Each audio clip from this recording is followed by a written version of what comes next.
Topic और हर बार जो है आपके पेपर में आता है, यह जो है अनसीन पैसेज है, अपठित जिसको आप कहते हैं।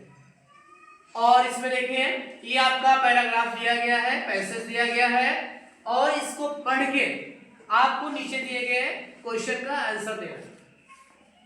सबसे पहले इसका मतलब जानिए। An old man was distressed, एक बूढ़ा आदमी दुखी था। डिस्ट्रेस मतलब होता है दुखी। बिकॉज क्योंकि ही सन्स उसके बेटे ऑलवेज मतलब हमेशा क्वारल में झगड़ा करते थे विथ वन अनदर, एक दूसरे से। देखो बच्चों, वन अनदर का प्रयोग हमेशा दो से अधिक के लिए होता है, ईच अदर का प्रयोग केवल दो के लिए होता है, याद रखिएगा। वन डे, एक दिन, ही कॉल्ड देम, वह उनको बुलाया, एंड शोड देम, उनको दिखाया, ए बंडल ऑफ स्टिक्स, लकड़ियों का जो गट्ठर होता है बंडल। उसके बाद टाइड टुगेदर, उनको एक साथ बांध दिया, टाइट कर दिया, बांध दिया। उसके बाद ही आज जो पूछा if anyone was strong enough to break them, क्या तो उनमें से कोई ऐसा भी है जो उनको जो है पर्याप्त रूप से तोड़ पाए। फर्स्ट वन, पहले एक ने कहा, एंड देन अनदर, तब दूसरे ने कहा। दूसरे ने ट्राई, प्रयास किया। फर्स्ट वन पहले मतलब फर्स्ट वन पहले वाले ने, उसके बाद दूसरे वाले ने ट्राई मतलब प्रयास किया, कोशिश किया। बट दे ऑल फेल्ड, लेकिन वे सब नाकाम रहे, असफल रहे। ही देन अनटाइड, तब उनको खोल दिया, द बंडल, उस गट्ठर को, तोड़ देम, और उनको बताया टू ब्रेक, तोड़े, ईच स्टिक, हर लकड़ी को, स्टिक को सेपरेटली मतलब अलग अलग तरीके से, अलग से।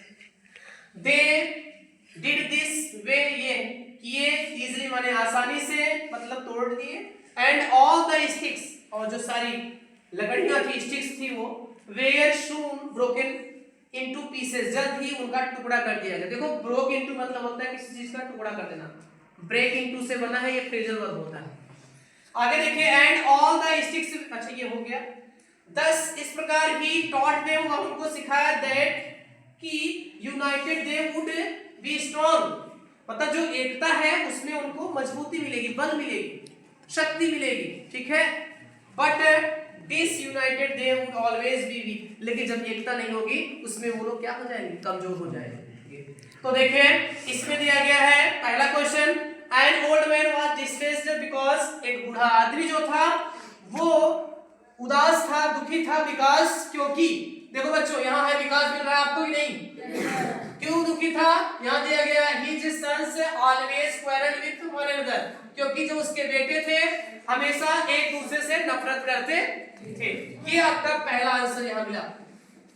दूसरा क्वेश्चन कह रहा है, an old man was distressed, एक बूढ़ा आदमी दुखी रहता था, दुखी होता था, इट मींस ही वाज, वो क्या था, सैड। वेरी गुड, इसका आंसर क्या हो जाएगा, सैड, मतलब वो हमेशा दुखी रहता था। इसका मतलब क्या हो गया, देखो डिस्ट्रेस का मतलब होगा क्या, डिस्ट्रेस का मतलब ही होता है सैड, ये समझ आ गया।